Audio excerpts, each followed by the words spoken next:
പഹൽഗാം ഭീകരാക്രമണത്തിന് പാകിസ്ഥാന് മറുപടിയായി അതിശക്തമായ ആക്രമണമാണ് ഇന്ത്യ നടത്തിയത്. ഭീകരതയ്ക്കെതിരെയുള്ള ഇന്ത്യയുടെ തിരിച്ചടി ഓപ്പറേഷൻ സിന്ദൂറിന് പിന്നാലെ പാകിസ്ഥാനിലെ ലാഹോറിൽ സ്ഫോടനം നടന്നതായി റിപ്പോർട്ട്.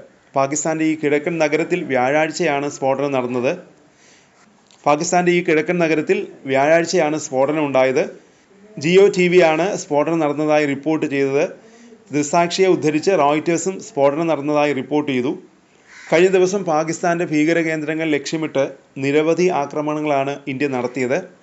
ലാഹോറിൽ തുടർ സ്ഫോടനങ്ങൾ നടന്നതായി പാക് മാധ്യമങ്ങളും റിപ്പോർട്ട് ചെയ്തു. വാഗ അതിർത്തിയോട് ചേർന്ന് കിടക്കുന്ന നഗരമാണ് ലാഹോർ. നഗരത്തിലെ വാൾട്ടൺ എയർബേസിനോട് ചേർന്നാണ് സ്ഫോടനം നടന്നതെന്ന് പാകിസ്ഥാനിലെ മാധ്യമങ്ങൾ റിപ്പോർട്ട് ചെയ്തു. 3 തവണയാണ് സ്ഫോടനം നടന്നത്.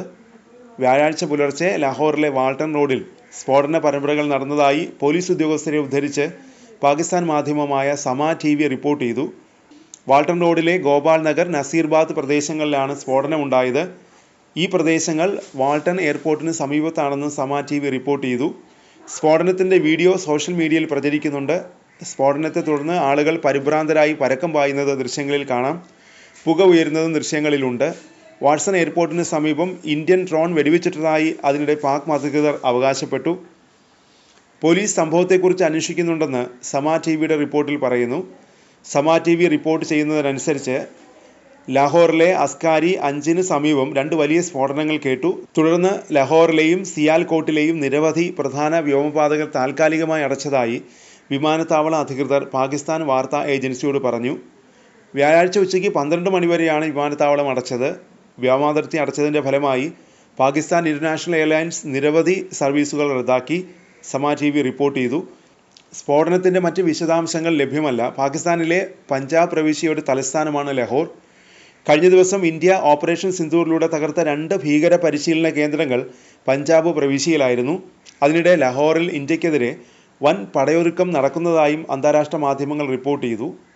അതിനിടെ ബലൂചിസ്ഥാൻ പ്രവിശ്യയിൽ പാക് സൈനികർക്കെതിരെ ബലൂച്ച് ലിബറേഷൻ ആർമി ആക്രമണം നടത്തുകയാണ്.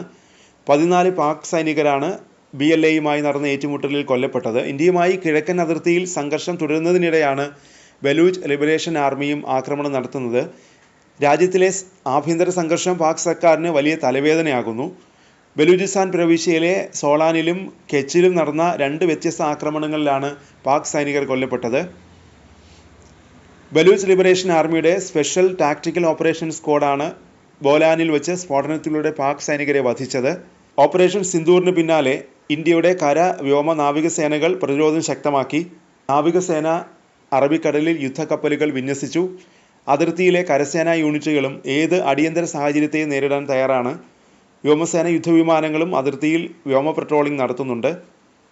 രാജ്യത്തിൻ്റെ ആണവായുധ ശേഖരം കൈകാര്യം ചെയ്യുന്ന ട്രൈ സർവീസസ് സ്ട്രാറ്റജിക് ഫോഴ്സ് കമാൻഡിനും അതീവ ജാഗ്രതാ നിർദ്ദേശം നൽകിയിട്ടുണ്ട്. ഇന്ത്യക്ക് വേഗത്തിൽ മറുപടി നൽകുമെന്ന് Pakistan army chief general Asim Munir കഴിഞ്ഞ ദിവസം പറഞ്ഞിരുന്നു. അതിനിടെ പാകിസ്ഥാൻ്റെ സൈനിക വിമാനങ്ങൾ പഞ്ചാബ് അതിർത്തി വരെ എത്തി തിരിച്ചുപോയെന്ന റിപ്പോർട്ടുകളുണ്ട്. എന്നാൽ ഓപ്പറേഷൻ സിന്ദൂറിലൂടെ സംഭവിച്ച തിരിച്ചടിക്ക് പാകിസ്ഥാന് തിരിച്ചടിക്കാൻ സാധിക്കില്ലെന്നും പാകിസ്ഥാൻ സൈന്യത്തിന് വലിയ സമ്മർദ്ദമുണ്ടെന്നുമാണ് രാജ്യാന്തര മാധ്യമങ്ങൾ റിപ്പോർട്ട് ചെയ്യുന്നത്.